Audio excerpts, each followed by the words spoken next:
ఒక సూర కొంచెం చదివి ఆ తర్వాత 19వ పారా కూడా మనం విన్నాం. అంటే 18వ కాండము 19వ కాండము కూడా ఈరోజు కొంచెం విన్నాం. అందులో మొదటి సూర సూరే మోమినూన్ విన్నాం. సూరే మోమినూన్ అనేది 23వ సూర. ఇందులో 118 ఆయతులు సుమారుగా ఉన్నాయి. 118 ఆయతులు. ప్రారంభంలో విశ్వాసులు, మోమినూన్ అంటే విశ్వాసులు సాఫల్యం పొందారు అని అన్నందుకు ఈ సూరాకు సూరే మోమినూన్ అనే పేరు పెట్టారు. వారు ఎలా ఉంటారు అనే గుణ లక్షణాలు చెప్పుకుంటూ వారు నమాజ్ని పాటిస్తారు, నమాజ్లో వినమ్రతను పాటిస్తారు, అల్లాహ్ ముందు చాలా వినయ విధేయతలతో ఉంటారు, జకాతుని చెల్లిస్తారు, వారు తమ మానాన్ని కాపాడుకుంటారు, తమ భార్యలు తప్ప ఇతరుల వద్ద వారు వెళ్ళరు, నమాజ్ని సంరక్షిస్తారు అని చెప్తూ వీరే స్వర్గానికి వారసులు, ఆ స్వర్గములో ఫిరదౌస్ స్వర్గానికి వారసులు అని అల్లాహ్ అంటూ మానవుని యొక్క పుట్టుక గురించి చెప్తూ మానవుడు ముందు మట్టి సారముతో ఉనికిలోకి వచ్చి ఆ తర్వాత రేతస్సుగా, ఆ తర్వాత మాంసం రక్తం ముద్దగా, ఆ తర్వాత మాంసం ముద్దగా, ఆ తర్వాత మానవుని దేహం యొక్క ఎముకలను చెక్తూ ఆయన యొక్క చర్మాన్ని తొలగించి ఒక చక్కటి రూపంలో సృష్టించిన సృజనాకారులలోకెల్లా ఉత్తమ సృజనాకారుడు అల్లాహ్ సుబ్హానహు వ తఆలా. ఆయనే మరి 7 మార్గాలను మీ తలపై పెట్టాడు. అంటే 7 ఆకాశాలు. 7 ఆకాశాల గురించి చెప్తూ భూమిపై ఆయనే వర్షాన్ని కురిపించి అనేకమైనటువంటి పంటలను మీకు వసతులను కల్పిస్తున్నాడు, మరియు సమస్త జీవజాతులను కూడా ఆయన సృష్టిస్తున్నాడు అనే విషయాన్ని చెప్తూ హజరత్ నూహ్ అలైహిస్సలాం వారి గురించి చర్చించారు. హజరత్ నూహ్ అలైహిస్సలాం వారు మొట్టమొదట ప్రవక్తగా ఈ లోకంలో వచ్చిన తర్వాత ఆయన్ని తిరస్కరించినటువంటి అవిశ్వాసులను మేము ఎలా శిక్షించాము, విశ్వసించే వారిని నావలో ఎలా రక్షించాము, ఆ నావలో విశ్వాసులతో పాటు జీవజాతులను కూడా మేము కాపాడాము అని చెప్తూ మూసా అలైహిస్సలాం వారి గురించి చర్చించి ఆ తర్వాత మరియం అలైహిస్సలాం వారి గురించి చర్చించి మరియం అలైహిస్సలాం వారికి నేను ఒక సెలయేర్ని ఇచ్చాను అని విషయం చెప్తూ ఆ తర్వాత ప్రవక్తలందరూ వచ్చారు. ఆ ప్రవక్తల మధ్య వచ్చినటువంటి ఆ ప్రవక్తల మధ్య భేదాభిప్రాయాలు కల్పించారు, ప్రజలు వర్గాలుగా చీలిపోయారు అని చెప్తూ అల్లాహ్ సుబ్హానహు వ తఆలా సూరే మోమినూన్లో మరలా జన్నత్ గురించి, జహన్నం గురించి కాస్త చర్చిస్తూ తన సృష్టి గురించి మరలా ప్రశ్నిస్తున్నాడు. మీకు తెలిస్తే చెప్పండి, భూమి ఆకాశాలను ఎవరు సృష్టించాడు? ఆకాశాలకు అధికారి ఎవరి? అర్ష్ పీఠానికి అధికారి ఎవరు? అలాగే భూమిలో ఉన్నటువంటి వస్తువులన్నిటికీ ప్రభు ఎవరు? ఇలాంటి ప్రశ్నలు వేస్తూ వేస్తూ ఎవరికి వేసేవారంటే ఈ ప్రశ్నలన్నీ కూడా మక్కా ముష్రికులు. వారందరూ అల్లా అల్లా అల్లా అనేవారు. అంటే అల్లాను నమ్మేవారు. మరి అల్లాను నమ్మేవారు వారెందుకు నరకంలో వెళ్తారు? మక్కా ముష్రికులు. అల్లాను నమ్మేవారు. భూమిని ఎవరు సృష్టించారు అంటే అల్లాయే, ఆకాశాన్ని అల్లాయే, సూర్యచంద్ర నక్షత్రాన్ని అల్లాయే, విశ్వాన్ని ఎవరు నడిపిస్తున్నారు? అల్లాయే. అర్ష్ పీఠానికి ప్రభు ఎవరంటే అల్లాయే. సమస్త అధికారాలు ఎవరి చేతిలో ఉన్నాయంటే అల్లాయే. మరి ఎందుకు నరకంలో వెళ్తున్నారు వారు? ఎందుకు వెళ్తున్నారంటే ఆయనే సమస్తాన్ని సృష్టించి నడిపిస్తున్నాడు అని ఒప్పుకున్నారే కానీ ఆరాధనకు ఆయన మాత్రమే అర్హుడు, ఆయన తప్ప మరొక లేరు అనే విషయాన్ని ఒప్పుకోలేదు. అంటే దీన్ని ఏమంటారు? తౌహీదే ఉలూహియత్ని తిరస్కరించారు. అల్లాహ్ యొక్క రుబూబియత్ని ఒప్పుకున్నారు, ఉలూహియత్ని, అస్మా సిఫాత్ని తిరస్కరించారు. అందుకు కారణంగా వారు నరకంలో వెళ్తారు. అల్లాహ్ సుబ్హానహు వ తఆలా ఈ యొక్క సూరాలో చివరి ఆయతుల్లో, సూరే మోమినూన్లో చివరి ఆయతుల్లో అల్లాహ్ సుబ్హానహు వ తఆలా యొక్క ఔన్నత్యాన్ని, గొప్పతనాన్ని చెప్తూ ఆయన అర్ష్ పీఠం గురించి,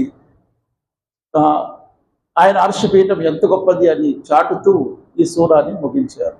సూరే మోమినూన్ తర్వాత సూరే నూర్. ఈ సూరాకి సూరే నూర్ అని ఎందుకు పేరు పెట్టారు? ఇందులో ఆయతుల్ నూర్ ఉంది. ఆయతుల్ నూర్ ఎలాగైతే ఆయతుల్ కుర్సీ ఉందో అలాగే ఆయతుల్ నూర్ కూడా ఉంది. ఈ ఆయతుల్ నూర్ ఎన్నో ఆయతు? 35 ఆయతు. ఆ ఆయతని తీసుకొని ఈ సూరాను సూరే నూరు పెట్టారు. ఈ సూరాలో ప్రత్యేకంగా మహాప్రవక్త ముహమ్మద్ సల్లల్లాహు అలైహి వసల్లం వారి భార్య విశ్వాసుల మాతృమూర్తి. విశ్వాసుల మాతృమూర్తి అంటే మనకు ఒకే పేరు గుర్తొస్తుంది. ఆమె పేరు ఎవరు? ఉమ్ముల్ మొమినీన్ ఆయిషా సిద్దికా రదియల్లాహు అన్హా. ఆమెకు విశ్వాసుల మాతృమూర్తి అనే టైటిల్ దొరకడానికి గల కారణము ఆమెపై అభాండం మోపారు వంచకులు, మునాఫికులు. ఎప్పుడైతే అభాండం మోపారో ఒక నెల రోజుల వరకు ప్రవక్త ముహమ్మద్ సల్లల్లాహు అలైహి వసల్లం వారు ఆమె దగ్గరికి వెళ్ళటం మానేశారు, ఆమెతో మాట్లాడటం మానేశారు, ఆమె నుండి దూరంగా ఉన్నారు. ఉమ్ముల్ మొమినీన్ ఆయిషా సిద్దికా రదియల్లాహు అన్హా కూడా ఈ విషయం తెలియదు, అసలు జరిగిన సంఘటన ఏంటో తెలియదు. తెలియక ఆమె కూడా అలాగే ఉన్నారు. ఎప్పుడైతే తెలిసిందో ఆమె చాలా బాధపడింది. అప్పటికే ఆమె జ్వరంతో ఒక నెల రోజులు మంచం పట్టినటువంటి ఆమె ఇంకా ఈ విషయం తెలిసిన తర్వాత ఇంకా ఏడుపు ఆగకుండా ఆమె ఏడుస్తూనే ఉంది. చివరికి అల్లాహ్ సుబ్హానహు వ తఆలా ఆమె యొక్క పవిత్రతను, ఆమె ఒక నిర్దోషి అని, ఆమెపై ఒక అభాండం మోపారు వంచకులు అని అల్లాహ్ సుబ్హానహు వ తఆలా ఆమె పక్షంలో 11 ఆయతులు ఈ సూరాలో దింపారు. ఆ ఆయతులకు ముందు అల్లాహ్ సుబ్హానహు వ తఆలా ఎవరైనా ఒక విశ్వాస స్త్రీపై అభాండం మోపితే వారికి 80 కొరడా దెబ్బలు కొట్టండి అనే విషయాన్ని అల్లాహ్ చర్చించాడు. నేను ఉదయం ఫజర్లో ఈ సంఘటన చెప్పాను. హిలాల్ బిన్ ఉమయ్యా అనే ఒక వ్యక్తి తన భార్యపై వచ్చి నింద మోపారు. వాస్తవానికి అది నింద కాదు. ఆయన అంటారు, నేను చూశాను నా కల్లారా నా భార్యను ఆ రకంగా చేస్తూ.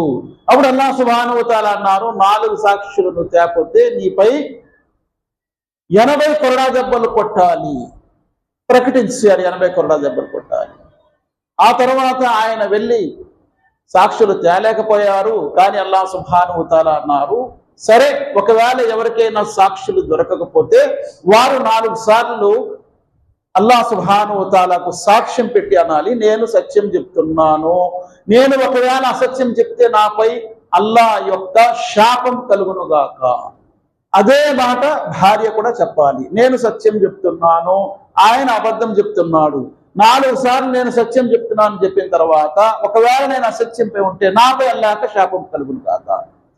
ఈ ఆయతుల తర్వాతే ఉమ్ముల్ మొమినీన్ గురించి ఆయిషా సిద్దికా రజియల్లాహు అన్హా గురించి ఆయతులు దింపారు. అలాగే అబూబకర్ సిద్దిక్ రజియల్లాహు అన్హు వారి గురించి కూడా అల్లాహ్ సుబ్హానహు వ తఆలా చెప్పారు. ఏం చెప్పారు? అబూబకర్ సిద్దిక్ రజియల్లాహు అన్హు ఒట్టేశారు, ఇక నుండి నేను మస్తా బిన్ అసాసాకి పెన్షన్ ఇస్తున్నాను, నెల ఆ పెన్షన్ ఇవ్వటం ఆపేస్తాను అల్లాహ్ సాక్షిగా. ఎందుకంటే నా కూతురికి అభాండం మోపే వాళ్ళు ఆయన కూడా ఉన్నాడు. నా కూతురిపై అభాండం మోపే వాడితో నేను ఎలాగా మంచిగా మసలుకుంటాను, అల్లాహ్ సాక్షిగా ఇంక నేను పెన్షన్ వాడికి ఇవ్వటం మానేస్తాను. అల్లాహ్ సుబ్హానహు వ తఆలా అన్నారు, అబూబకర్ నీకు అల్లాహ్ క్షమించడం నీకు ఇష్టం లేదా? నీకు క్షమించాలని నీకు ఇష్టం ఉంటే నీవు కూడా ఆయన్ని క్షమించు. అల్లాహ్ నేను ఆయన్ని క్షమిస్తున్నా, నువ్వు నన్ను క్షమించు అన్నా అబూబకర్ సిద్దిక్ రజియల్లాహు అన్హు. వెంటనే మరలా అబూబకర్ సిద్దిక్ రజియల్లాహు అన్హు ఆయనకి పెన్షన్ ఇవ్వటం ప్రారంభించారు. ఎందుకంటే ముస్తా బిన్ అసాసా ఆయన ఎవరు? బదరీ సహాబీ. ఏదో తెలియక ఈ వంచకుల యొక్క వలలో పడి ఆయన కూడా ఆ అభాండం మోపే వాళ్ళు కలిసిపోయారు. ఆ తర్వాత అల్లాహ్ సుబ్హానహు వ తఆలా తన పరదా గురించి చెప్పాడు. ఎవరెవరి ముందు పరదా పాటించాలి, ఇవన్నీ విషయాలు ఫలానా వారి ఇంట్లో పరదా పాటించాలి అని పేరున చెప్పాడు అల్లాహ్ సుబ్హానహు. కుల్లిల్ ముమినీన యగ్జుజ్న మిన్ అబ్సారిహిన్న అలా చెప్పుకుంటూ ఆ తర్వాత నూర్ గురించి చెప్పాడు. అల్లాహ్ ఒక నూర్, భూమి ఆకాశాలు. ఆయన జ్యోతి యొక్క ఉదాహరణ ఒక గూటె లాంటిది. ఆ గూటెలో ఒక దీపం ఉంది, ఆ దీపము ఒక లాంతర్లో ఉంది, ఆ లాంతరు నక్షత్రం ప్రకాశిస్తూ ఉంటుంది, ఆ దీపము జైతూన్ నూనెతో వెలుగుతూ ఉంది, అగ్ని అంటకపోయినా అది ప్రకాశిస్తూ ఉంటుంది. ఇలా జ్యోతిపై జ్యోతి ఆవరించి ఉంది. అల్లాహ్ సుబ్హానహు వ తఆలా తలుచుకున్న వారికి తన జ్యోతిని ప్రసాదిస్తాడు. ఆ తర్వాత అల్లాహ్ చెప్తున్నారు, కాఫిర్లు ఓ ప్రవక్త ముహమ్మద్ సల్లల్లాహు అలైహి వసల్లం ప్రపంచం వెనక పరుగులు తీస్తూ ఉంటారు. ఎలా పరుగులు తీస్తారంటే ఎలాగైతే ఎడారిలో ఒక దప్పికతో ఉండేవాడు పరుగులు తీస్తూ ఉంటాడు. దేని గురించి పరుగులు తీస్తూ ఉంటాడు? నీళ్ల కోసం. ఎడారిలో ఉండే దప్పికతో ఉండే ఒక ఎడారిలో వ్యక్తి పరుగులు తీస్తాడు, దప్పికతో ఉండే ఎడారిలో. దేన్ని చూసి? ఎండమావులను చూసి నీటి కెరటాలనుకొని పరుగులు తీస్తున్నాడు. అలాగే కాఫీలు కూడా ఈ ప్రపంచాన్ని నీటి మావులు అంటే ఎండమావులనే నీటి కెరటాలనుకుంటున్నారు ఈ ప్రపంచాన్ని. ఎలాగైతే వాడు దప్పికతో చచ్చిపోతాడో వీడు కూడా ప్రాపంచిక దప్పికతో చివరికి చచ్చిపోతాడు కాఫీర్ అని అల్లాహ్ సుబ్హానహు వ తఆలా అన్నాడు. కానీ ఒక విశ్వాసి ఆ రకంగా ప్రపంచం వెనుక పరుగులు తీయడు. కాఫీర్ల యొక్క ఉదాహరణ చెప్తూ అల్లాహ్ సుబ్హానహు వ తఆలా వారు సముద్రంలో ఉన్నారు, సముద్రం యొక్క అట్టడుగులో ఉన్నారు. సూర్యుని వెలుగు అక్కడ పడదు, ఎందుకంటే పైన కెరటాలు ఉన్నాయి, లోన కూడా కెరటాలు ఉంటాయి. ఆ కింద వీడున్నాడు, పైన మేఘాలు ఉన్నాయి. మేఘాల చీకటి, కెరటాల చీకటి, ఈ చీకట్లపై చీకటి క్రమ్ముకుంది. వాడు చెయ్యి తీసి చూసినా వాడి చెయ్యి వాడికి కనిపించదు. కాఫిర్ అటువంటి చీకట్లో ఉన్నాడు. దీని అర్థం ఏంటంటే ఆ రకమైన అజ్ఞానంలో కాఫిర్ ఉంటాడు. కాబట్టి అల్లాహ్ ఎవరో వాడికి తెలియదు, పరలోకం ఎవరో తెలియదు, ప్రవక్త ఎవరో తెలియదు, సత్యం ఏదో తెలియదు, అసత్యములో అంత అంధకారంలో ఉన్నాడు అని చెప్తూ అల్లాహ్ సుబ్హానహు వ తఆలా ఈ సృష్టిలో ఉన్నవన్నీ కూడా అల్లాహ్ సుబ్హానహు వ తఆలాను ఆరాధిస్తున్నాయి, నమాజ్ చేస్తున్నాయి అనే విషయం చెప్తూ చివర్లో, ఈ సూరా యొక్క చివర్లో మరలా అల్లాహ్ సుబ్హానహు వ తఆలా తన దాసులు ఎలా ఉంటారు అనే విషయాన్ని అల్లాహ్ సుబ్హానహు వ తఆలా చర్చించాడు సూరే నూర్లో. ఆ తర్వాత ప్రవక్త ముహమ్మద్ సల్లల్లాహు అలైహి వసల్లం వారి విధేయత గురించి చెప్తూ ముగించారు. ఆ తర్వాత ఈ సూరా ప్రారంభమైంది సూరే ఫుర్ఖాన్, 25వ సూరా. ఫుర్ఖాన్ అని దీనికి ఎందుకు పేరు పెట్టారు? సత్యము అసత్యము రెండింటి మధ్య వేరుపరిచే సూరా. ఏంటా సత్యము అసత్యము రెండింటి మధ్య వేరుపరిచింది సూరా? అల్లా మరియు ప్రవక్త మధ్య. అల్లా అంటే ఎవరు, ప్రవక్తలు ఎవరు, అలాగే ప్రవక్తలు మరియు ప్రవక్తలు కాని వారెవరు, ఆ తర్వాత ప్రవక్తలు మరియు అల్లాకు ఉన్నటువంటి లక్షణాల్లో ఏ తేడాలు ఉంటాయి. చాలా మంది ఏమనేవారంటే, నిన్న కూడా చెప్పాను నేను, ప్రవక్తలంటే వారి దగ్గర ఖజానాలు ఉండాలి, వారి దగ్గర ఖజానాలు ఉండాలి, వారితో దైవదూతలు ఉండాలి, వారు ఏదంటే జరిగిపోవాలి, వారికి మరణం ఉండకూడదు, వారు శాశ్వతంగా ఉండాలి. ఇలాంటివన్నీ కూడా అపోహలు ప్రజల్లో ఉన్నాయి. దాన్ని అల్లాహ్ సుబ్హానహు వ తఆలా ప్రారంభంలో నివృత్తి చేశాడు సూరే ఫుర్ఖాన్లో. ఆ తర్వాత అల్లాహ్ సుబ్హానహు వ తఆలా ఇందులో ప్రవక్త ముహమ్మద్ సల్లల్లాహు అలైహి వసల్లం వారి విధేయత చూపని వారు ఖయామత్ నాడు వారి పరిస్థితి ఎలా ఉంటుంది, వారు తమ చేతి వ్రేళ్ళు కొరుక్కుంటూ బాధపడుతూ అంటారు, అయ్యో మేము ప్రవక్త విధేయత చూపితే ఎంత బాగుందో, మేము ఫలానా ఫలానా ఫలానా వారి మాట విన్నాము, నష్టపోయామే అని అనేసరికి ఆ ప్రవక్త నిలబడి అంటారు, అల్లా ఈ ప్రజలు నీ ఖురాన్ని వీపు వెనక పెట్టేశారు,